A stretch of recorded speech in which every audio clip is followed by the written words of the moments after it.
Bismillahirrahmanirrahim. Assalamualaikum warahmatullahi wabarakatuh. Alhamdulillahi rabbil alamin. Wassalatu wassalamu ala nabiyyina mursalin Muhammadin wa ala alihi wa ashabihi wa man tabi'ahum bi ihsanin ila yaumiddin. Amma ba'du. Allahumma inni as'aluka ilman nafi'an wa rizqan thayyiban wa 'amalan mutaqabbala wa lisanan dzakira wa qalban khashi'an.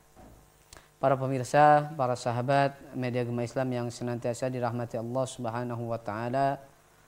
Alhamdulillah, puji dan syukur kita panjatkan kepada Allah Subhanahu wa taala atas seluruh limpahan karunia dan rahmatnya, di mana di siang yang berbahagia ini, di hari yang paling mulia, di hari Jumat, dan alhamdulillah kita telah melaksanakan ibadah yang agung, yaitu sholat Jumat secara berjamaah.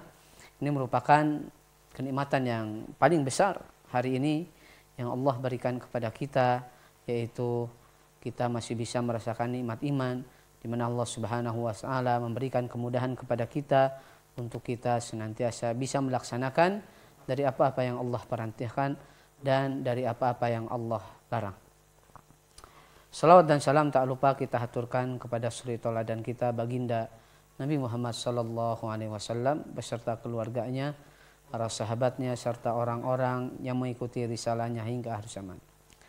Alhamdulillah, pada pertemuan yang lalu kita telah menyelesaikan salah satu karya dari Al-Imam Az-Zahabi rahimahullah ta'ala dengan kitab Al-Kabair.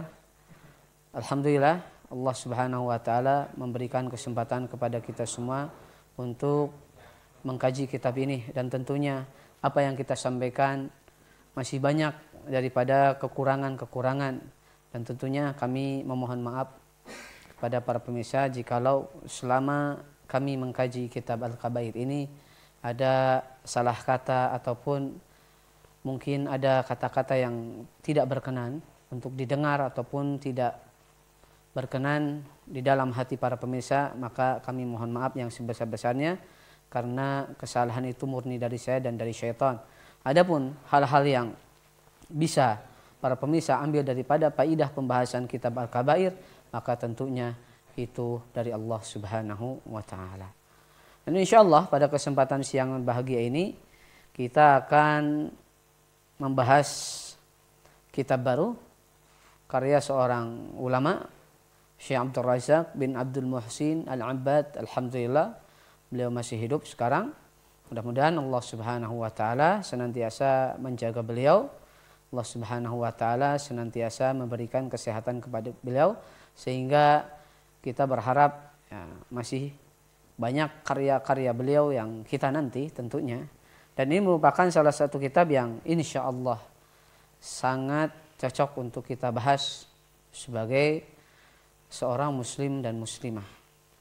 Judul kitab ini adalah Kaifa takunu miftahan lil khairi, atau bagaimana caranya agar kita bisa membuka pintu kebaikan.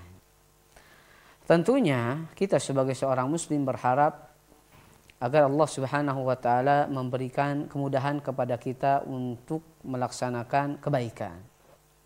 Dan di sisi yang lain, kita pun ketika melaksanakan kebaikan ingin sekali untuk mengajak atau membukakan pintu kebaikan untuk saudara kita. Berdasarkan hadis Nabi Muhammad sallallahu alaihi wasallam, man sanna sunnatan hasanatan falahu ajru man amila biha la yanqusu min ujurihim syai'.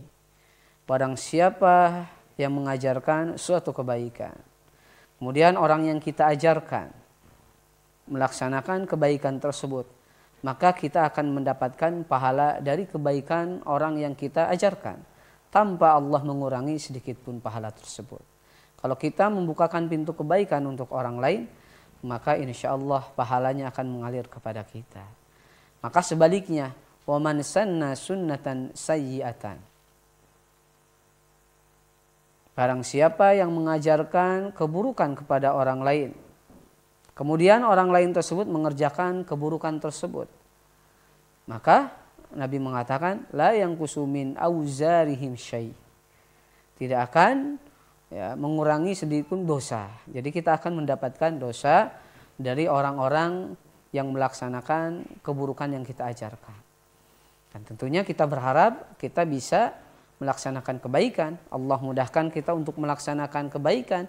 Dan tentunya kita berharap agar kita mampu mengajak saudara-saudara kita untuk melaksanakan kebaikan.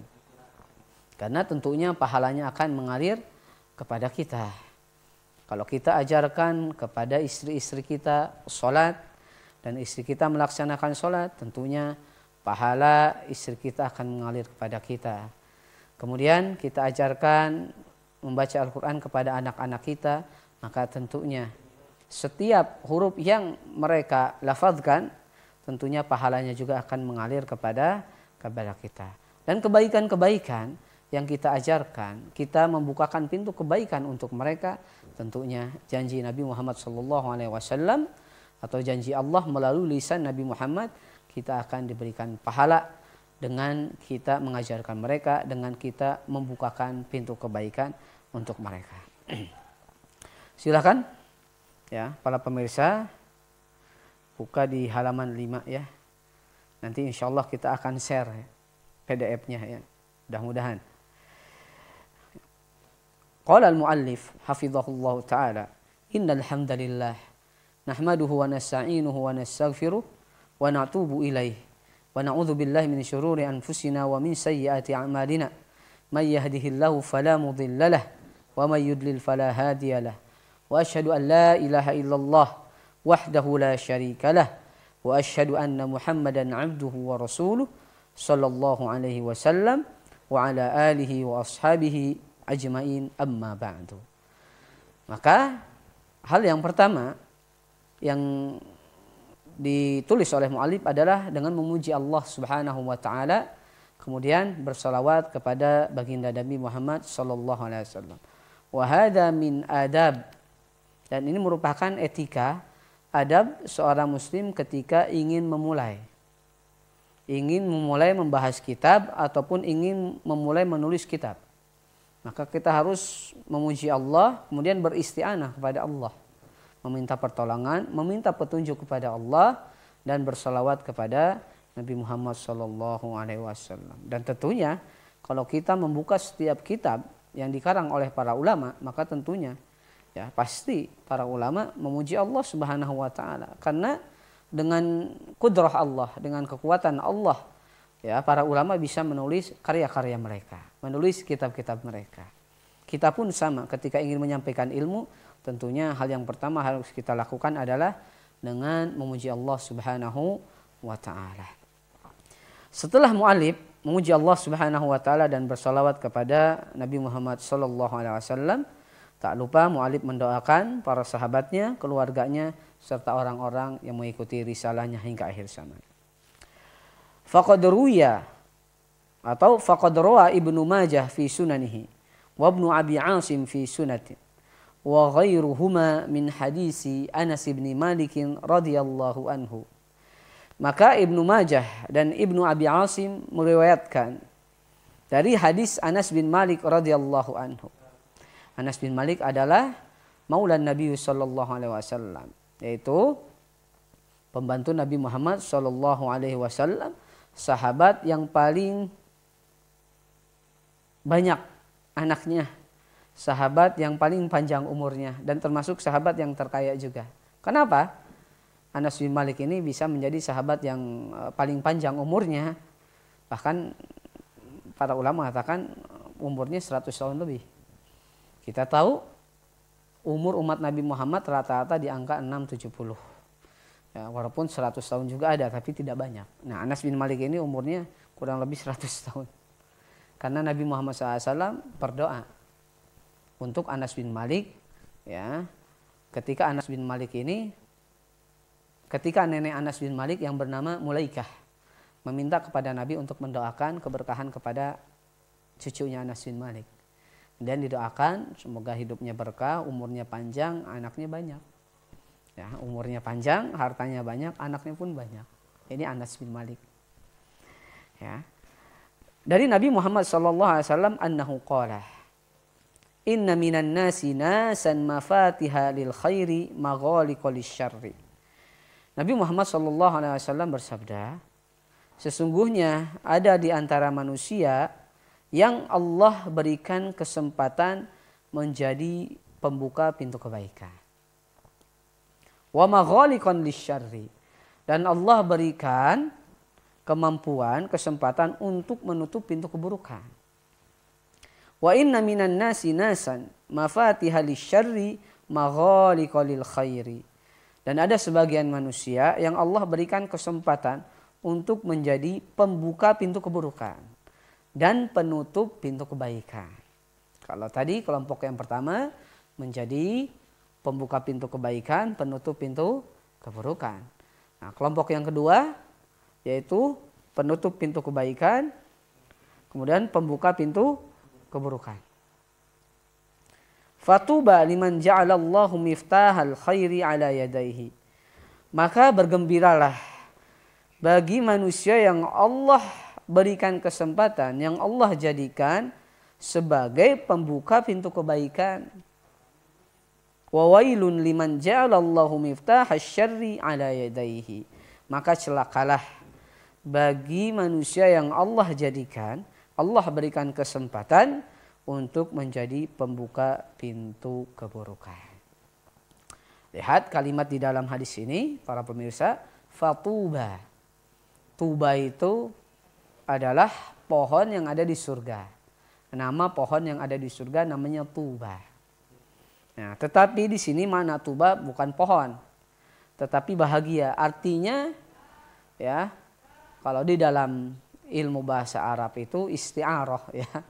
Saya tidak akan jelaskan apa itu isti'arah. Tapi kalimat tuba itu hakikatnya adalah pohon yang ada di surga. Jadi dipinjam. Kalimat tuba itu diartikan menjadi bahagia. Jadi artinya apa? Ya, orang yang Allah jadikan sebagai pintu pembuka kebaikan itu bahagia, akan mendapatkan surga. Wa wailun. Wailun itu celaka. Diambil, wail itu adalah lembah yang ada di neraka.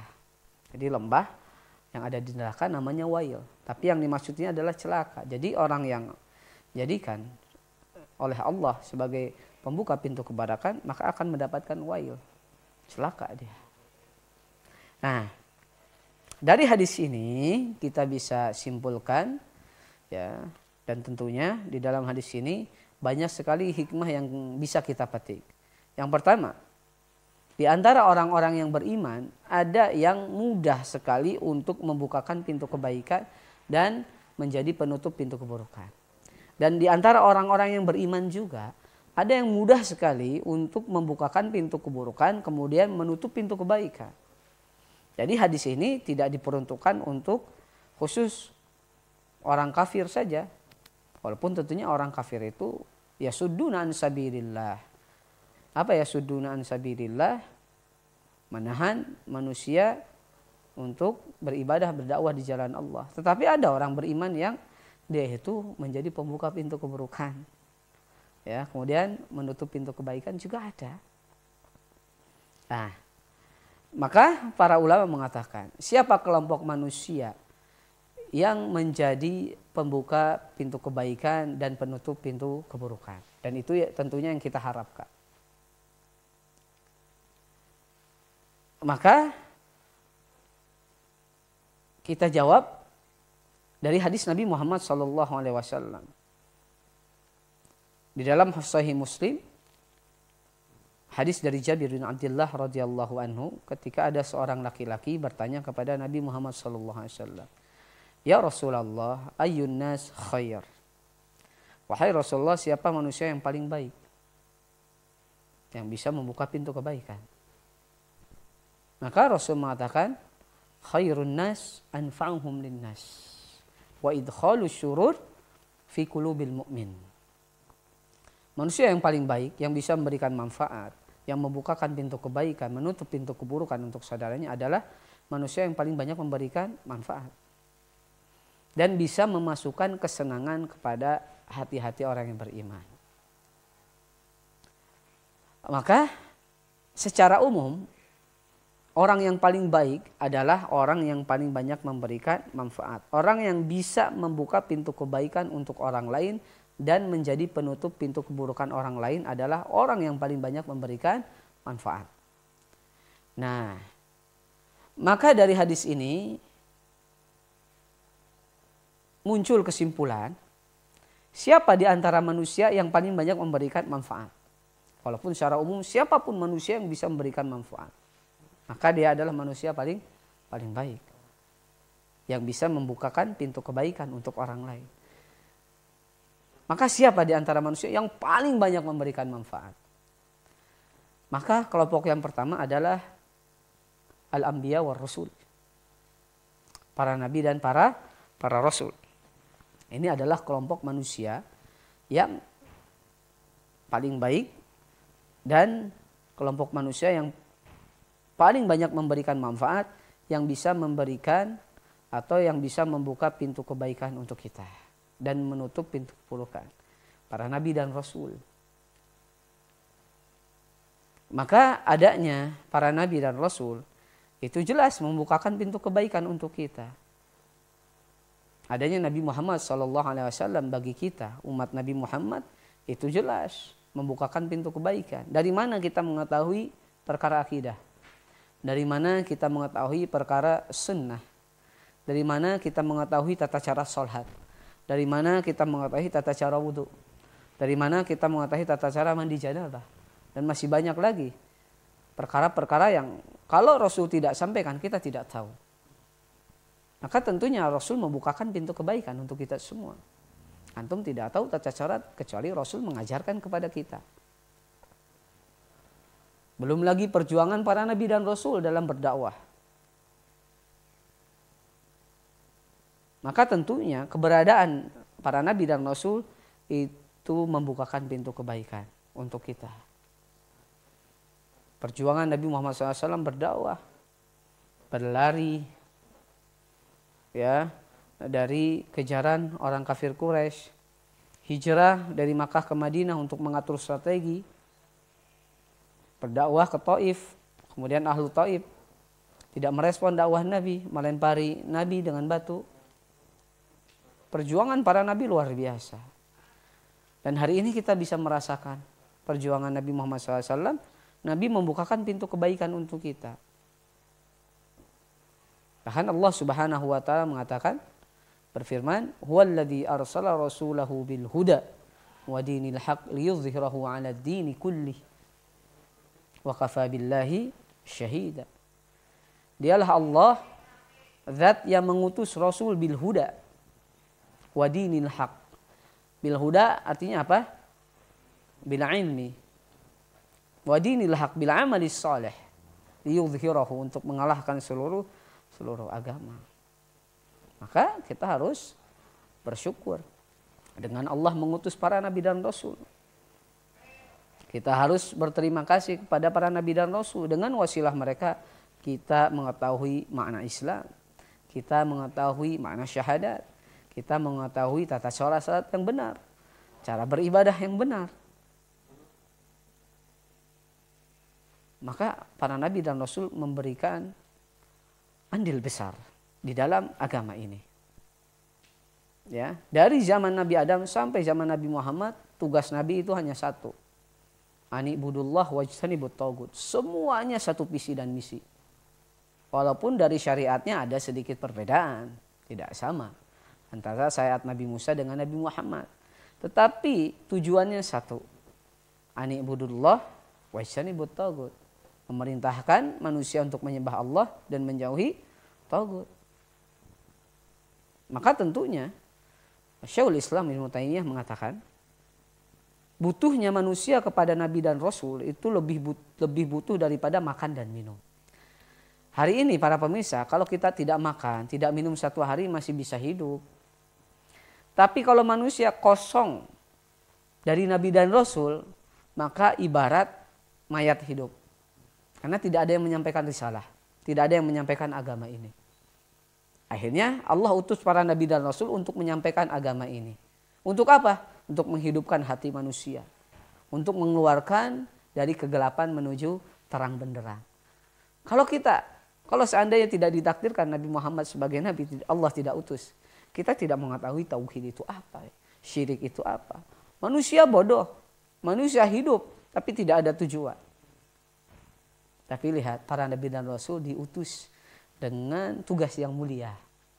Mengeluarkan manusia dari kegelapan menuju terang benderang. Maka tentunya mencintai Rasul ya melebihi cinta kita kepada orang tua kita. Ketika Umar radhiyallahu anhu ditanya oleh Rasul, ya, mana yang kau dahulukan antara orang tua dengan aku? Maka Umar mengatakan, aku lebih mencintai orang tua. Maka Rasul pun bertanya, mana yang lebih kau cintai, dirimu atau diriku? Maka Umar mengatakan, aku lebih cinta diriku. Maka kata Rasul, belum sempurna iman kamu. Dikatakan iman kita sempurna sampai diriku lebih dicintai daripada yang lainnya. Ya tentunya cinta pertama kita Allah Subhanahu wa taala. Maka ketika Umar mendengar itu, ya, mengatakan, aku sekarang mencintai engkau melebihi kecintaanku kepada diriku. Al-ana ya Umar, al-ana ya Umar. Sekarang iman engkau sempurna wahai Umar. Jadi tidak ada alasan untuk kita menghina para nabi dan rasul. Walaupun tentunya para nabi dan rasul pernah melakukan kesalahan. Tapi tentunya kesalahan yang pernah mereka lakukan tidak sebanding lurus dengan kebaikan yang mereka lakukan. Mereka membukakan pintu kebaikan untuk kita. Itu kelompok yang pertama. Kelompok yang kedua yang paling banyak memberikan manfaat kepada kita adalah al-ulama, para ulama. Para ulama adalah pewaris para nabi dan rasul. Mereka adalah kelompok manusia yang paling banyak membukakan pintu kebaikan setelah para nabi dan rasul. Jadi para nabi dan rasul itu punya warisan. Apa warisannya? Ilmu. Siapa yang mengambil warisan nabi dan rasul? Dapatlah ulama. Fa innal anbiya la yuwarithuna dinaron wala dirhaman, dalam hadis Nabi. Para nabi itu tidak pernah mewariskan dirham, dinar, rupiah, dolar, euro, pound sterling mungkin. Tapi yang Nabi wariskan adalah al-ilm. Faman akhadahu faqad akhadha bi khaddin wafir. Barang siapa yang mengambil warisan Rasul ilmu, maka dia telah mengambil sesuatu yang paling berharga di dalam hidupnya. Maka para ulama memberikan manfaat kepada kita, membukakan pintu kebaikan. Bahkan kalau kita ingin melihat tempat tersebut berkah atau tidak berkahnya, dilihat apakah masih ada ulamanya di tempat tersebut, atau apakah mereka masih menghormati para ulama. Kalau tempat tersebut masih menghormati para ulama, insya Allah tempatnya akan menjadi tempat yang berkah. Baldatun thayyibah. Kita ambil contoh negara Saudi Arabia. Kalau dari segi geografis itu lebih diuntungkan Indonesia. Indonesia iklimnya luar biasa, tumbuh-tumbuhan ada di Indonesia. Apapun yang kita tanam di negeri kita ini akan tumbuh. Berbeda dengan di negeri Arab Saudi sana. Ya, ketika kita mungkin menanam tanaman, nggak semuanya tumbuh. Tanaman-tanaman khusus saja kurma, kaktus ya. Tapi di Indonesia luar biasa. Berbicara dengan tambang emas, kekayaan alam, kita yang lebih diuntungkan. Tapi kenapa di sana di Saudi Arabia pendidikan gratis, kesehatan pun gratis. Bahkan kita tahu ya, sekolah di sana, mahasiswa di sana mungkin diberikan beasiswa, uang saku. Padahal secara geografis kita harusnya lebih kaya. Alasannya yang pertama, karena didoakan oleh Nabi Ibrahim alaihissalam. Nabi Ibrahim berdoa. Ya, ini peran para nabi dan rasul, membukakan pintu kebaikan. Wa idh qala Ibrahimu rabbi ja'al hada baladan amina warzuq ahlahu minats tsamarati man amana minhum. Nabi Ibrahim berdoa kepada Allah, dan ini dimuat di dalam surat Al-Baqarah dan surat Ibrahim. Apa doa Nabi Ibrahim? Rabbi ja'al hada baladan amina. Jadikan negeri ini, Mekah, baladan amina, negeri tempat yang aman sentosa, warzuq ahlahu. Kemudian karuniakanlah rizki kepada penduduknya, man amana minhum, yang beriman di antara mereka. Makanya ya, kalau kita mungkin yang pernah umrah, pernah haji akan melihat fenomena yang sangat luar biasa ya. Orang markir, ya, supir taksi markir sholat tidak mematikan mesin mobilnya. Ya, kalau kita berpikir apa nggak takut dicuri itu ya, karena sudah dilakukan Nabi Ibrahim aman. Maka ini peran andil besar para nabi membukakan pintu kebaikan untuk kita. Kemudian alhamdulillah negeri Saudi khususnya itu masih menghormati hayha ulama, keadaan para ulama. Pendapat-pendapat ulama dihormati, diambil sebagai fatwa. Maka masih menghormati para ulama, maka alhamdulillah Allah berikan keberkahan. Allah berikan keberkahan. Maka dilihat, ya, kalau kita ingin rumah kita penuh keberkahan, maka tanamkanlah pada penghuni rumahnya untuk menuntut ilmu. Kalau daerah kita ingin menjadi daerah yang aman, kemudian subur, maka tentunya kita harus lihat, kita harus menghormati para ulama. Karena para ulama lah yang membukakan pintu kebaikan untuk kita. Dari mana kita belajar sholat? Rasul sudah sampaikan tata cara sholat. Kepada siapa kita belajar? Kepada para ulama, atau yang diistilahkan sekarang ustadz lah, guru, kiai, ajengan. Maka kita harus hormati. Kenapa? Karena melalui mereka pintu kebaikan ini terbuka. Ya, pintu kebaikan terbuka. Maka peran para ulama di dalam kehidupan kita itu sangat penting. Dan para ulama lah yang tentunya bisa menyelamatkan kehidupan kita. Kemudian kelompok yang ketiga, setelah para nabi dan rasul, al-umara, yaitu para pemimpin.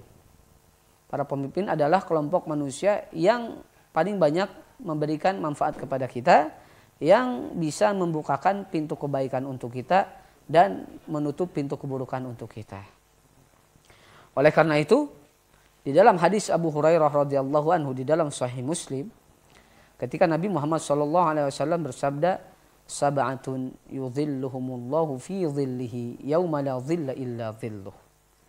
Jadi ada 7 golongan ya, yang akan mendapatkan naungan Allah Subhanahu wa taala di hari yang tidak ada naungan kecuali naungan Allah, di hari kiamat nanti. Siapa saja? Yang pertama, al-imamu adil. Imam yang adil itu akan mendapatkan naungan nanti di yaumul qiyamah, di arasatil qiyamah. Maka ketika seorang pemimpin itu adil, tentunya akan membukakan pintu kebaikan bagi yang lainnya. Akan membukakan pintu kebaikan bagi rakyatnya. Ya. Maka ketika imam itu adil akan mendapatkan keutamaan yang besar. Lihat di dalam hadis Sahih Muslim, hadis Abu Hurairah, 7 golongan yang mendapatkan naungan. Yang pertama imam adil yang disebutkan. Ya, imam adil yang disebutkan. Kenapa imam adil? Kelompok yang pertama disebutkan di dalam hadis itu. Karena untuk menjadi pemimpin yang adil itu berat. Fitnahnya luar biasa. Fitnah dari harta. Fitnah dari mungkin godaan wanita. Maka sangat berat untuk menjadi pemimpin yang adil. Tapi ketika ujian dan cobaan itu bisa dilalui, kemudian menjadi pemimpin yang adil, Allah berikan keutamaan yang besar. Ya, makanya imam adil di dalam hadis ini disebutkan di nomor pertama karena merupakan tugas yang sangat berat untuk menjadi imam yang adil. Sebagai contoh, kalau ada imam yang adil hari ini, ya, kemudian dia memudahkan kita untuk membangun masjid contohnya. Kemudian dia mudahkan kita untuk bisa membangun sekolah-sekolahan, membangun pesantren-pesantren. Maka pintu kebaikan akan terbuka. Berapa banyak orang itu akan beribadah di masjid itu. Berkat siapa? Berkat tadi, berkat izin imam-imam yang adil, pemimpin yang adil. Kemudian dengan wewenangnya, dengan kekuasaannya, dia bisa menutup pintu-pintu keburukan. Ya, sebagai contoh mungkin lokalisasi hari ini ditutup. Ya, tempat-tempat sesuatu yang mungkin negatif ya ditutup sama pemerintah tersebut. Kenapa? karena banyak kemaksiatan, maka tentunya berapa banyak orang akan mendapatkan manfaat, berapa banyak orang akan mendapatkan kebaikan. Maka dia menjadi pintu pembuka pintu kebaikan. Menjadi pembuka pintu kebaikan. Nah, ini imam yang adil. Dan ketika Fudhal bin Iyad rahimahullah ta'ala, Abu Ali, seorang salafus soleh dari kalangan tabi'in ahlu tafsir, ketika ditanya oleh seorang laki-laki, ya Abu Ali, wahai Abu Ali, jikalau seandainya ada satu doa yang diijabah oleh Allah Subhanahu wa ta'ala, maka engkau akan minta apa? Ya, para pemirsa, kalau para pemirsa tahu ada satu doa yang diijabah oleh Allah, minta apa kira-kira? Ya, Kak Herdi minta apa kira-kira? Banyak ya, beragam ya, kendaraan yang bagus, rumah yang mewah, ya istri yang cantik, soleha, ya, ini, wah banyak. Jadi bukan satu, jadinya banyak. Tapi Abu Ali Fudhal bin Iyad mengatakan, kalau ada satu doa yang diijabah oleh Allah, aku cuma minta satu saja. Apa? Mudah-mudahan Allah mengirimkan kepada kita imam yang adil. Lalu orang tersebut bertanya, kenapa engkau minta imam yang adil, pemimpin yang adil? Karena ketika pemimpin itu adil, maka yang merasakan kebaikannya, merasakan manfaatnya bukan satu orang. Banyak orang. Indonesia ini 280 jutaan. Maka ketika pemimpinnya adil, maka tentunya seluruh rakyat yang ada di Indonesia ini akan merasakan manfaatnya. Pintu kebaikan akan mudah terbuka untuk kita. Dan pintu keburukan juga akan tertutup dengan mudah kalau imam itu adil. Oleh karena itu, kita senantiasa berdoa kepada Allah Subhanahu wa taala agar Allah Subhanahu wa taala menjadikan pemimpin kita ini menjadi pemimpin yang adil dan tidak ada hak kita untuk menjelek-jelekan pemimpin. Ya, kalau seandainya pemimpin itu punya kesalahan, maka tentunya nasihati dengan cara yang benar, bukan mencaci maki di media sosial, ya, menjelek-jelekan. Kewajiban kita mendoakan, kemudian jikalau ada kesalahan kita tegur dengan cara yang baik. Tapi intinya kita berharap supaya negeri kita ini dipimpin oleh pemimpin yang adil. Kenapa? Dengan pemimpin yang adil, maka pintu kebaikan itu akan terbuka lebar dan pintu keburukan itu akan tertutup dengan rapat. Kelompok yang keempat, kelompok yang paling banyak memberikan manfaat, yang bisa atau mampu membukakan pintu kebaikan dan menutup pintu keburukan adalah al-ghaniyul munfik. Orang yang kaya yang berinfak, bersedekah di jalan Allah Subhanahu wa taala. Maka tentunya Islam ini tidak mengajarkan kepada kita untuk miskin. Bahkan kita tahu Nabi Muhammad SAW bukan orang kaya. Bahkan kita tahu Nabi Muhammad SAW meninggal, kemudian harta warisannya hanya kurma atau gandum. Kalau tidak salah, gandum 1 sok. Itu yang ditinggalkan oleh Nabi. Tapi Nabi tidak pernah berdoa kepada Allah, ya Allah berikanlah kepadaku kemiskinan. Ya Allah jadikanlah aku fakir miskin. Nabi senantiasa berdoa kepada Allah, Allahumma inni a'uduka minal kufri wal faqri. Ya Allah, aku berlindung dari kekufuran dan kefakiran. Maka orang muslim tidak sepantasnya meminta pada Allah untuk dimiskinkan, untuk menjadi orang yang fakir. Berdoa kepada Allah untuk menjadi orang yang mampu. Kita berharap kepada Allah agar kita bisa memberi, bukan diberi. Dan kefakiran mazmum di dalam Islam. Kefakiran itu tercela. Tapi seandainya kita memohon kepada Allah untuk mampu, tapi Allah Subhanahu wa taala menguji kita ya dengan memberikan harta yang mungkin tidak banyak, hanya cukup saja, maka kita harus qanaah, harus bersabar dari takdir Allah. Tapi tentunya tidak berharap. Tidak boleh berharap itu untuk menjadi orang yang miskin, tidak boleh. Tetapi kita harus qanaah dengan apa yang Allah berikan. Maka di dalam Islam kekayaan itu bukan aib. Ini menjawab daripada ada sebagian manusia yang mengatakan ya ketika orang itu fakir maka akan bertambah keimanannya, ketakwaannya. Ya, jadi berlomba-lomba untuk menggunakan baju yang lusuh, yang kumal, yang bolong-bolong dijahit. Wah, semakin lusuh, semakin kumal, semakin bau, semakin bolong-bolong, semakin meningkat keimanan dan ketakwaannya. Tidak benar. Nabi Muhammad SAW adalah orang paling wangi, paling bersih, menggunakan pakaian yang bagus. Abdullah bin Abbas termasuk sahabat yang faqih, banyak meriwayatkan hadis. Ya, rapi. Para salafus soleh menggunakan pakaian yang bagus. Berdandan mereka. Tidak ingin. Karena Allah itu indah. Mencintai keindahan. Kecuali kalau keindahan, kerapihan itu disertai dengan keujuban, dengan sombong, dengan takabur. Itu baru tidak boleh. Tapi kalau kita ingin tampil bersih, rapih, Islam itu indah. Saudara kita merasa nyaman melihat kita, tidak terganggu dengan bau badan kita, dengan penampilan kita. Tentunya ini tidak diajarkan dalam Islam. Ingat, kekayaan itu bukan aib di dalam Islam. Nabi saja bukan orang kaya, tetapi Nabi tidak pernah mohon kepada Allah untuk menjadi orang miskin.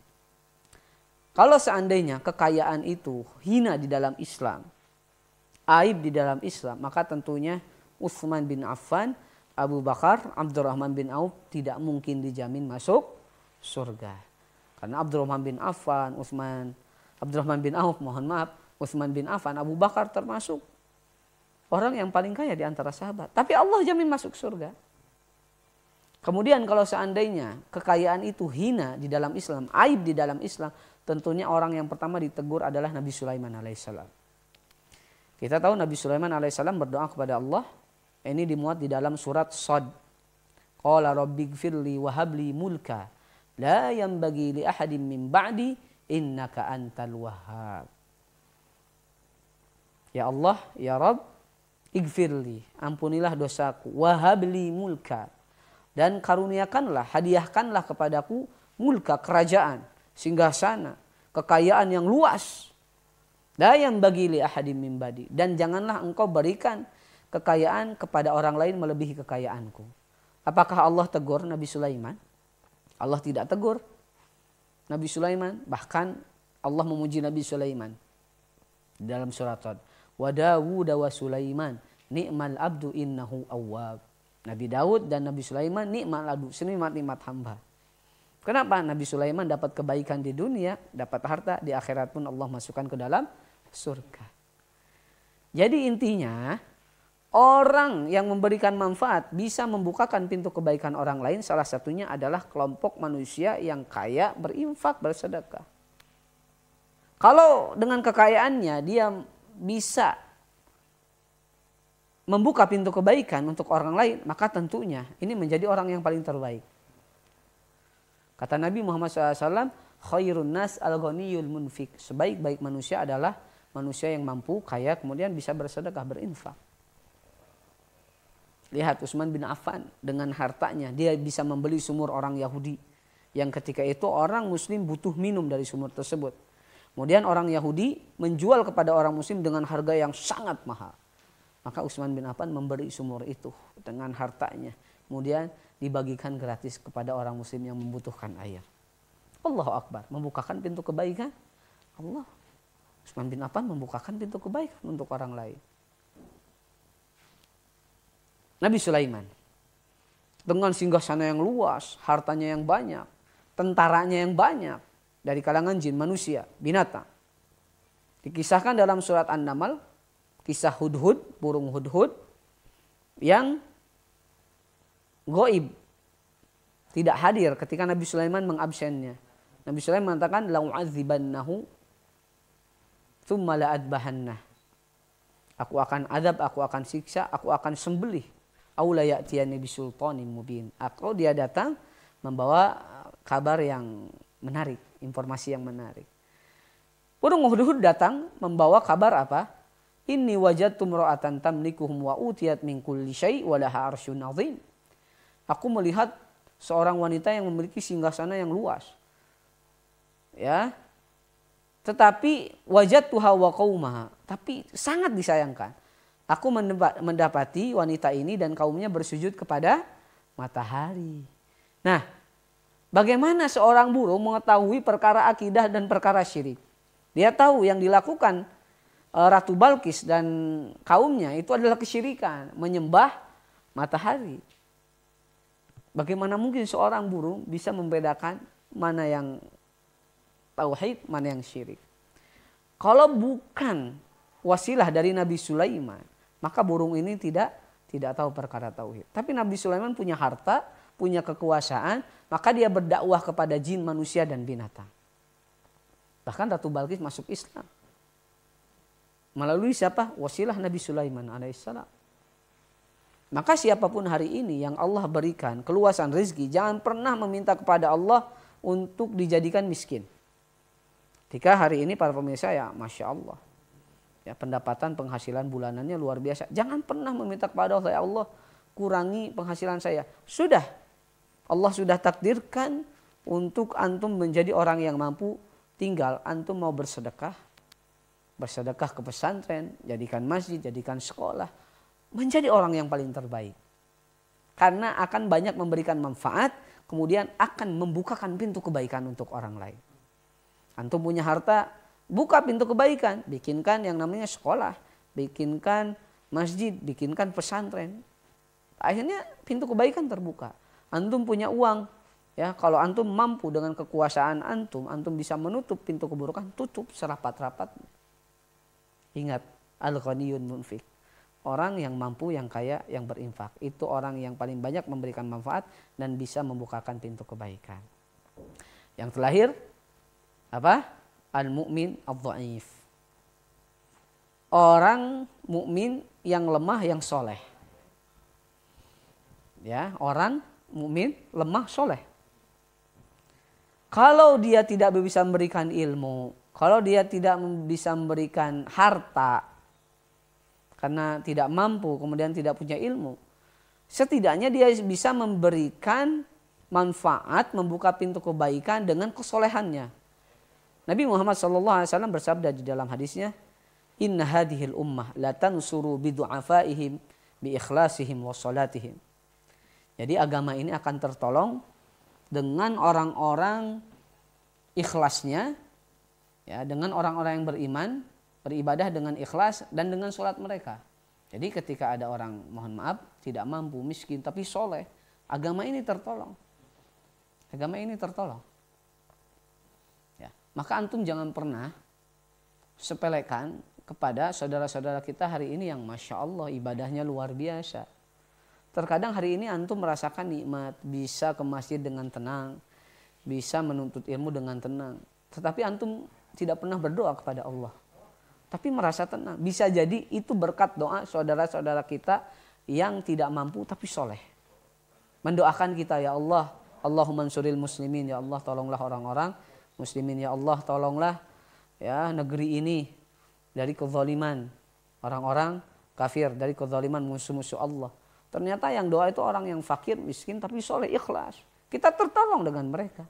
Mereka bisa memberikan manfaat, membukakan pintu kebaikan untuk kita dengan keikhlasan mereka, dengan sholat-sholat mereka. Artinya, apa yang kita jelaskan di bab muqaddimah ini, tidak ada satu orang pun, tidak ada satu orang muslim pun yang tidak mampu untuk membukakan pintu kebaikan. Antum mau lari kemana? Saya tidak mampu, tidak punya harta. Antum bisa membukakan pintu kebaikan dengan kesolehan antum, dengan sholat antum. Antum punya harta, bisa membukakan pintu kebaikan untuk orang lain melalui harta. Saya tidak punya harta, ya, saya kurang ibadahnya.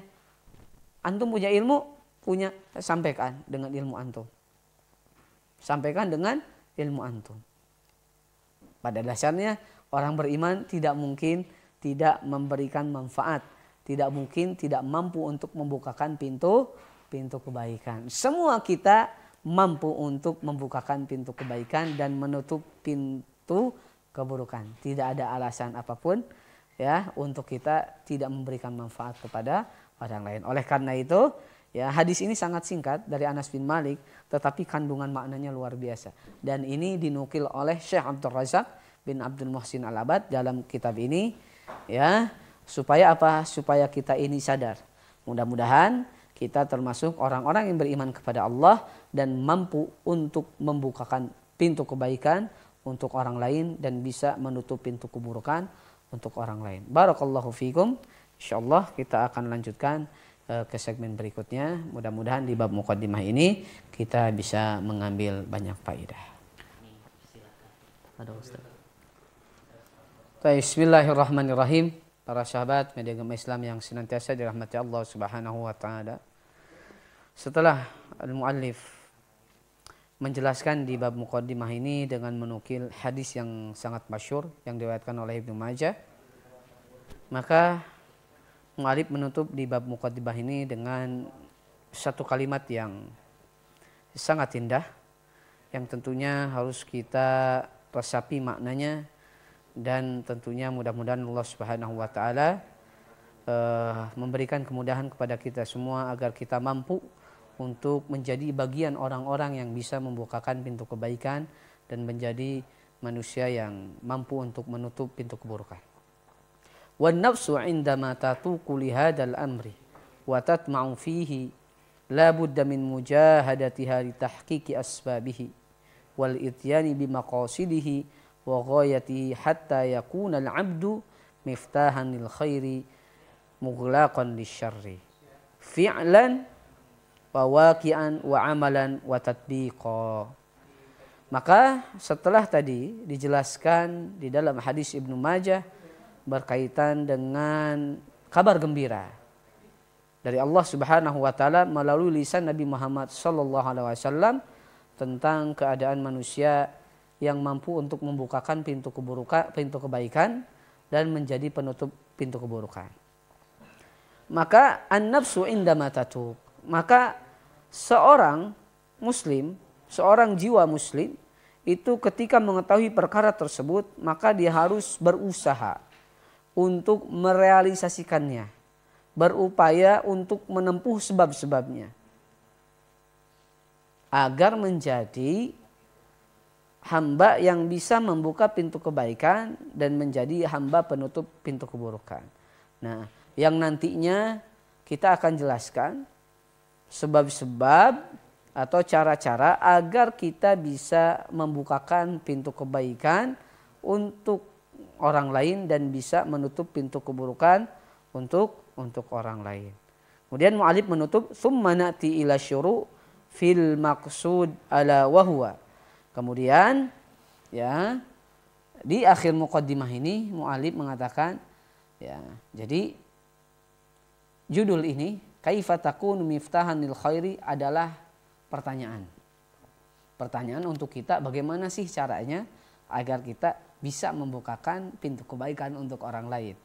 Nah, dan insyaallah ya al-miftahul awwal, kunci yang pertama kita akan jelaskan insyaallah pada pertemuan yang akan datang. Mudah-mudahan Allah Subhanahu wa taala memberikan inayah kepada kita, memberikan kekuatan kepada kita, memberikan hidayah kepada kita agar kita mampu menjadi hamba-hambanya yang bisa membukakan pintu kebaikan untuk saudaranya dan bisa menjadi penutup pintu keburukan untuk saudaranya dengan kita membaca daripada kitab Kaifa Takunu Miftahan lil Khairi. Mudah-mudahan kita senantiasa di bawah lindungan Allah Subhanahu wa taala dan Allah senantiasa memberikan kesehatan kepada kita semua. Barakallahu fiikum, subhanakallahumma wa bihamdika asyhadu an la ilaha illa anta astaghfiruka wa atubu ilaik. Wassalamualaikum warahmatullahi wabarakatuh.